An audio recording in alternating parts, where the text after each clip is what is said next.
Tonight at 10, Israel sets up roadblocks in East Jerusalem in a bid to stem attacks, while the Palestinian president says Israeli actions are threatening to spark a religious conflict.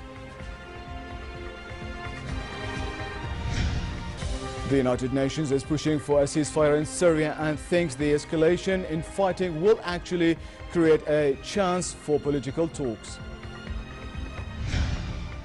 And US President Barack Obama decides to maintain US troops in Afghanistan through most of 2016.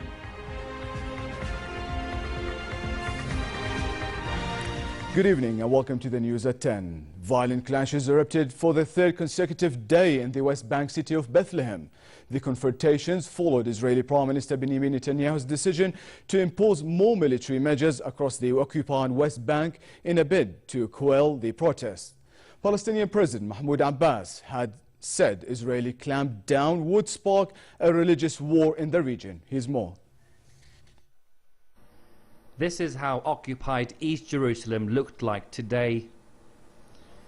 Israeli occupation forces are heavily deployed across the city and have sealed off neighborhoods and set up roadblocks and checkpoints. The streets of the old city look almost deserted. Many Palestinians traveling out of Arab East Jerusalem neighborhoods were subjected to long checkpoint queues.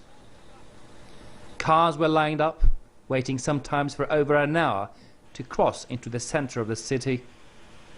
The measures followed a decision by Prime Minister Benjamin Netanyahu's right-wing government to take aggressive measures to quell a month-long unrest that has spread from East Jerusalem to the West Bank, Gaza and Israel.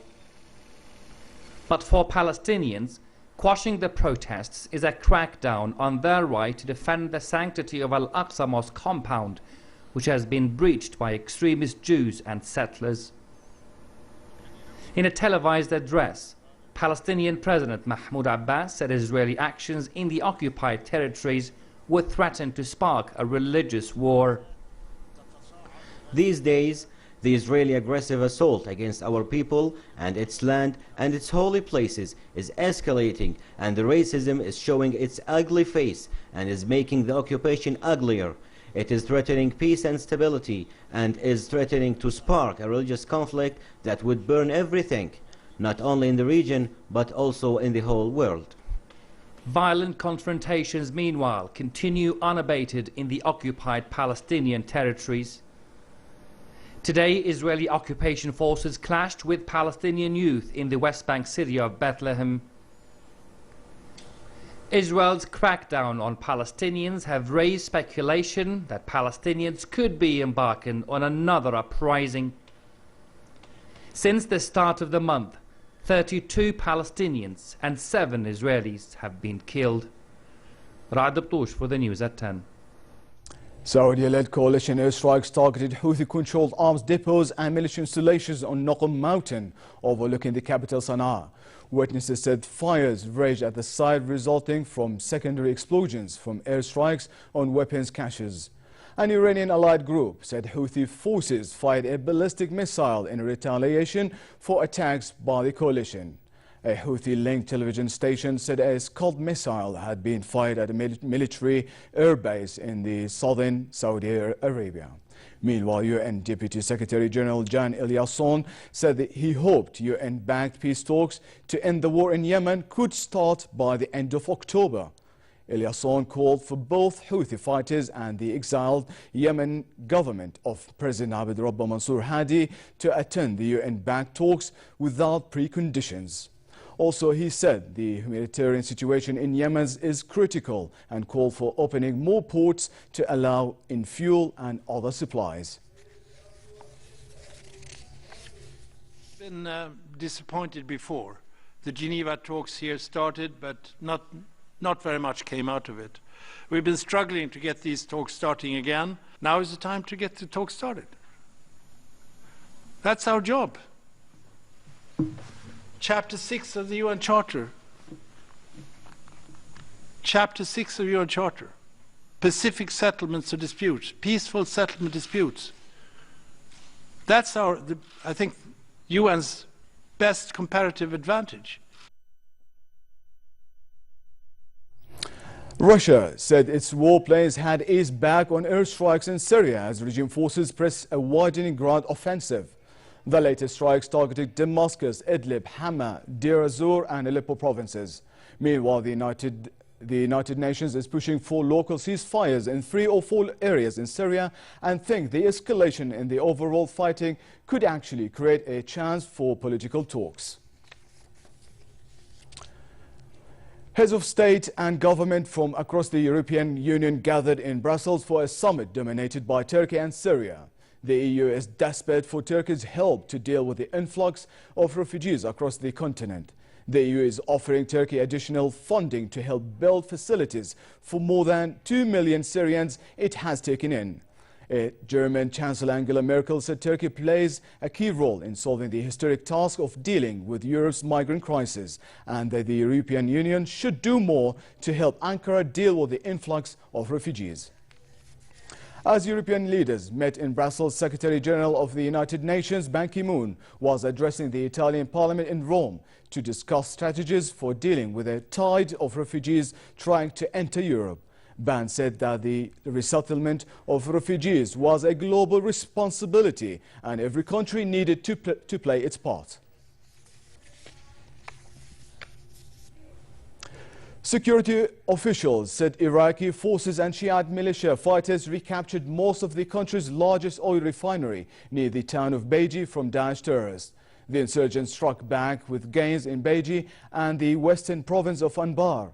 The Ministry of Defense said Iraqi Air Force's planes conducted effective airstrikes against Daesh buildings and equipment in Salah ad-Din provinces north of the capital Baghdad. It said the planes hit Daesh targets in the city of Samarra, inflicting heavy losses of personnel and equipment upon the militants.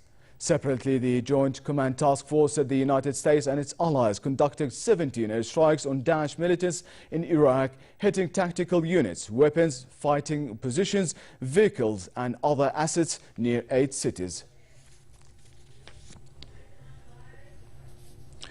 US President Barack Obama announced a reversal of policy in Afghanistan, slowing plans to draw down US troops and instead maintain a force of 9,800 through most of 2016. Under the new plan, troops will be drawn down to 5,500 starting in 2017 and based at 4 locations: Kabul, Bagram, Jalalabad and Kandahar. The US troops will go on training and advising Afghan forces and also will focus on ensuring that any remnants of Al-Qaeda are prevented from posing a threat to US security. The decision follows months of deliberations between Obama, Afghanistan's leaders, Pentagon officials, field commanders and White House advisors about how best to support Afghan forces. I've decided to maintain our current posture of 9,800 troops in Afghanistan through most of next year, 2016. Their mission will not change. Our troops will continue to pursue those 2 narrow tasks that I outlined earlier: training Afghan forces and going after Al-Qaeda. But maintaining our current posture through most of next year, rather than a more rapid drawdown, will allow us to sustain our efforts to train and assist Afghan forces as they grow stronger, not only during this fighting season, but into the next one. Second, I've decided that instead of going down to a normal embassy presence in Kabul by the end of 2016, we will maintain 5,500 troops at a small number of bases, including at Bagram, Jalalabad in the east, and Kandahar in the south. In the U.S., Oregon farmer Steve Deltis and his wife were proud of this year's prize-winning pumpkin at the Half Moon Bay Pumpkin Weigh-Off. Deltis won around $11,000 of the massive gourd that tipped the scales at about 893 kilograms. The winner had some stiff competition from other generously seized pumpkins. However, the candidates this year were hundreds of kilograms lighter than those in earlier years. And in sports, His Royal Highness Prince Ali bin Hussein has confirmed he will bid to become the next FIFA president.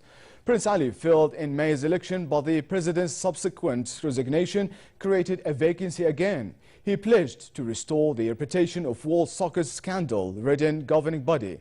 The new vote will take place on February 26 next year.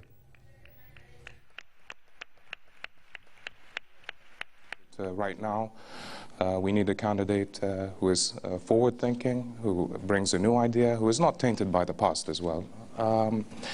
And so what I'll say to you right now is just stay tuned.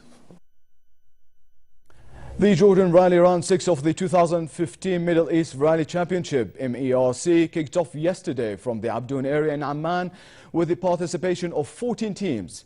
Prince Faisal bin Hussein was presented at the opening ceremony of the Jordan Rally. Considered as one of the most challenging rounds of the MERC, the event is followed by 2 days of dramatic action in the Dead Sea and Jordan Valley areas.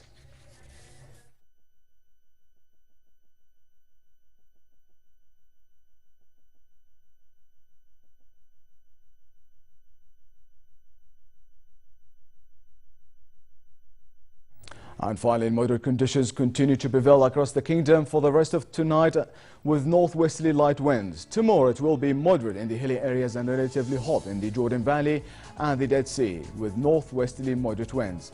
The Gulf of Aqaba should expect hot conditions tomorrow, while winds will be northerly moderate to brisk and calm seas. Next are the lows and highs for tonight and tomorrow.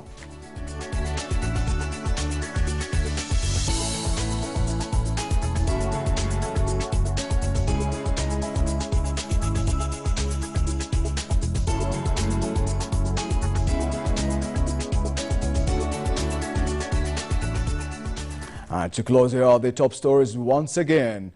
Israel sets up roadblocks in East Jerusalem in a bid to stem attacks, while the Palestinian president says Israeli actions are threatening to spark a religious conflict.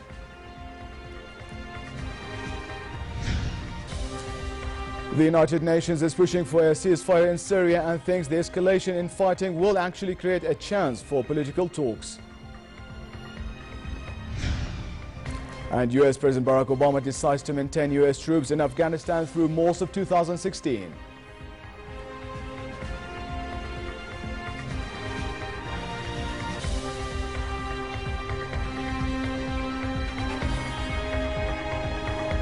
And with that, we come to the end of tonight's news. I'm Lou Balkar. Thank you for watching and have a good night.